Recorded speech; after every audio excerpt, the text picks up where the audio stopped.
Okay. Hey y'all. Okay. Let's get it out. Let's get it out. Okay. Okay guys, let's go ahead and get right to it. I'm gonna do a garden tour at the end of this video. But the main things that I want to talk about, is just like things that would be beneficial to know before starting your garden. I had my own little process of getting to where I'm at today, but I will say I've wanted a garden for like a good amount of time. Like ever since, like even through undergrad, like I really wanted a garden. I just wasn't able to put much thought to it because like I was in school. I really only had time to think about school, but now that I'm past school and all that good stuff, I knew that I wanted a garden. So once it was real for us, I really wanted to jump on it. But back into it. So things that are good to know. There's gonna be mistakes. Things are gonna die, and that's okay. Like I honestly feel like when things die, that's when I learn the most. So for example, I I started this garden using a humiculture method, and initially it was a little difficult. I was really excited. I got the soil in here and I immediately put seeds in it once I had my irrigation system set up. And when I tell you nothing grew, it was like embarrassing.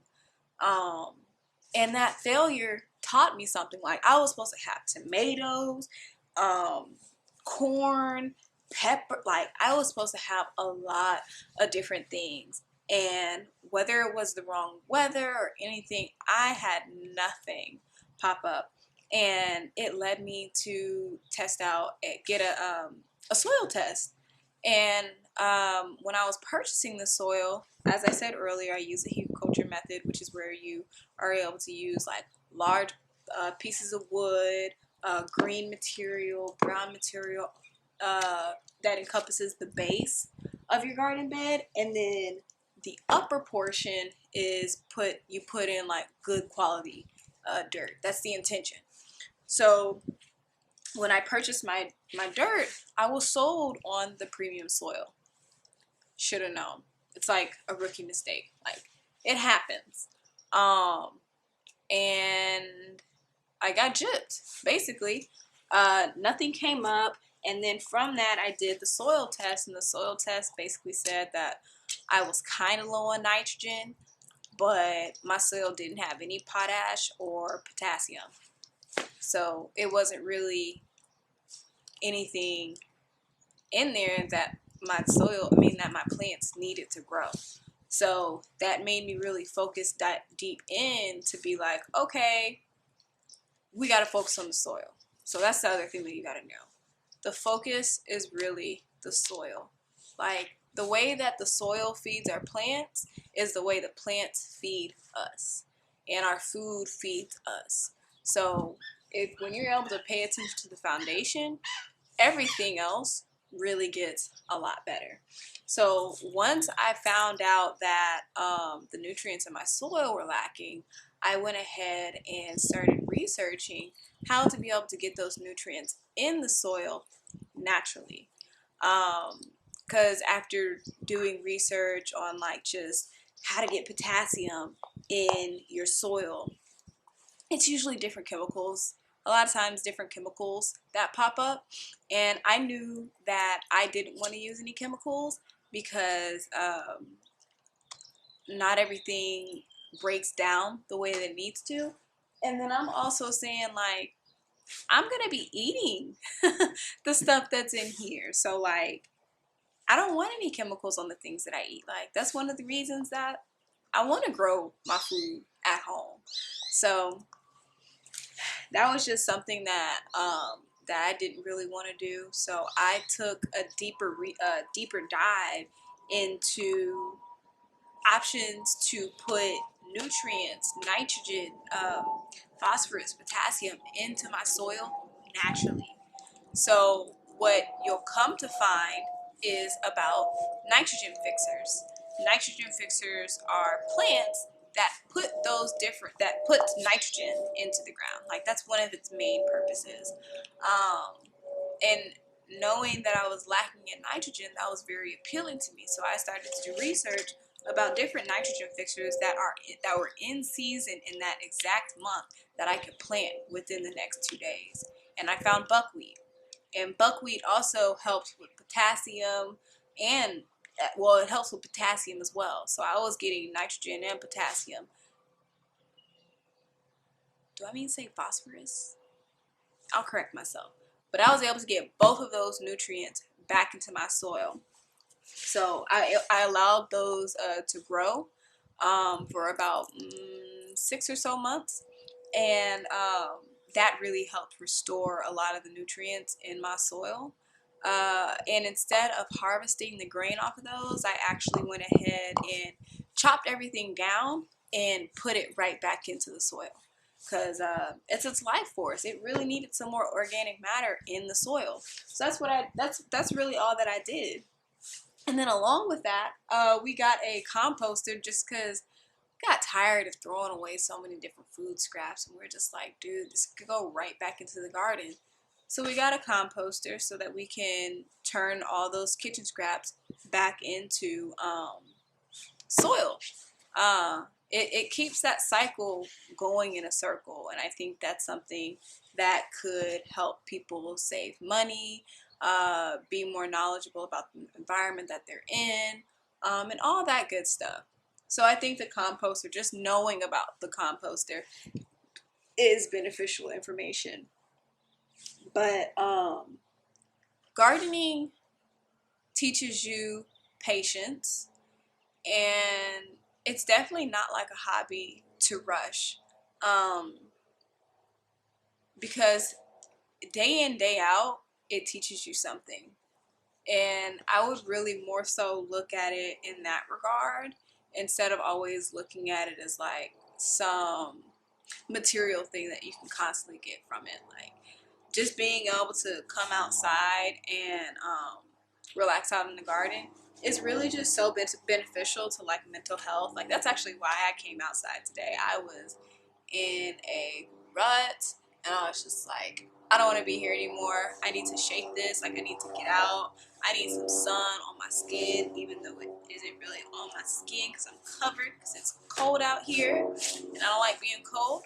But yeah, that's really like some of the main things that I would have wanted to know about gardening. So if anything, if I had to like go back and talk to myself before I actually had my own garden, or anybody that was even thinking about getting a garden, I would say take the time to learn about soil and the nutrients that the soil needs and figure out what zone you're in. I didn't talk about that one. I'm in zone 9, 9A or 9B, I don't know. And be patient. You don't have to go expensive with seeds. And you really don't have to buy them every year. That's a different discussion. But that was really all. I think the next clip is really just going to be showing you the garden and everything that's in here, all the stuff that I've been able to grow. But see you in the next clip.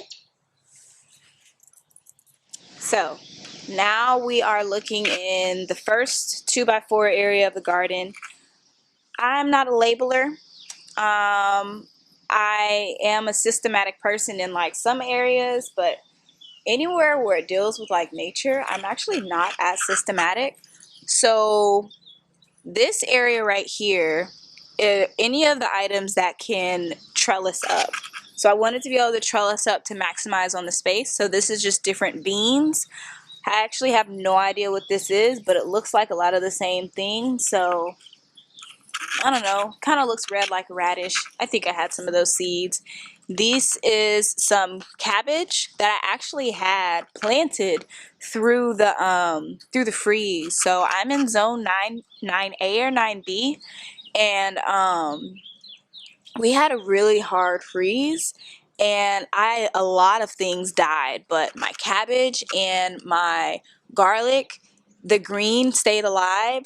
And then on my kale, a lot of it died back, so we cut it back and it's starting to regrow. So this is actually a lot of regrown kale that you're seeing here. So I went across the base of the bed and I cut it straight across, and you'll be able to see a comparison of cutting it straight across and cutting it at like the different branch locations. There is rows of lettuce. I had a row of lettuce here as well as here. None of that survived through the freeze. So 2 weeks ago I went in, put in some more kale, lettuce, spinach. I had like some seeds that like wasted at the bottom, so I just threw them out right here. And I'm thinking more so of just like natural selection, like whatever the strongest is gonna grow, and I just need to make sure that I keep putting as much nutrients into the soil as possible so that they're not fighting so much over the different nutrients. And then over here I think this is like some spinach, and then over here is my garlic bed. Garlic, onion, stuff like that. I really think this is the onion. Like I really want to think that that's an onion. And I think that this is garlic right here. I believe I have 3 more months until I'm able to harvest anything in here. And then I also have some chives right here. I know that they say like don't plant things or plant things in the same family and like the same plot, but keep in mind they say that because of like the amount of nutrients like that are in the soil, and they're going to be competing over the nutrients in the soil. But if you're keeping an eye out and like intentional about putting more nutrients in the soil, I still think that they'll be okay. So now moving over to the biggest plot, it's my 4x4 piece. This was actually like a lot of this was leftover from a previous season. So I had a lot of cosmos flowers right here. I might be able to put an image right here, but I had a lot of cosmos flowers, and you could actually see one of the stumps that I just leave in there. Is something trying to grow off of that? No. But this is just some garlic that I had left it behind. But there is a broccoli here, and then a lot of cosmos. Now there are various herbs in this area. I don't think I have anything right here. And then I tested out like scattering some peppers right here, because I know that those can be overwintered just in case that it freezes again, but it'll at least have an opportunity to start growing. Now over here, this is kind of another hodgepodge. This is actually the garden bed that I test out. What is it called? The Bokashi method. So with the Bokashi method, you pull back a layer of dirt, and well, actually, let me just say, you dig a hole and you just dump in like all your different like green materials. So your kitchen scraps, all that good stuff. It's basically composting in place. So that's what I did here. And then all these little seeds that you see here, that's just different lettuce and stuff. And these are actually self-planted cosmos flowers.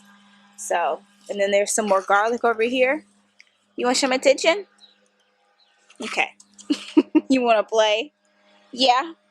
It's like, what is this thing? So then I have some more garlic over here, and then you see those cosmos flowers randomly scattered in. And then finally, this is the kale that basically was overwintered. It survived through the freeze, and when my fiance and I went back to clean everything up, he did this side. And we like to say that I'm methodical, but I feel like he's more methodical. He, instead of cutting along the base, he went through and cut each individual branch of the kale, and we found that like this grew back a lot faster and more readily than the one that I cut straight across, which makes sense.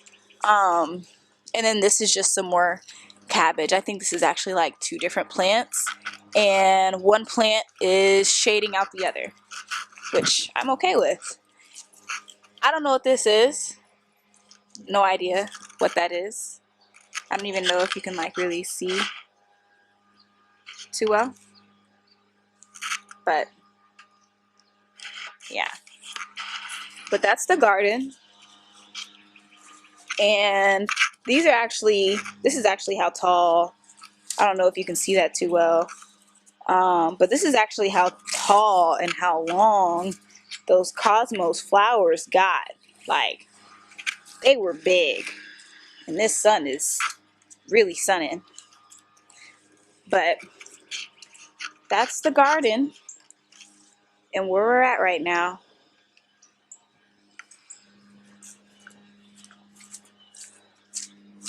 And I'll be planting more things in the future.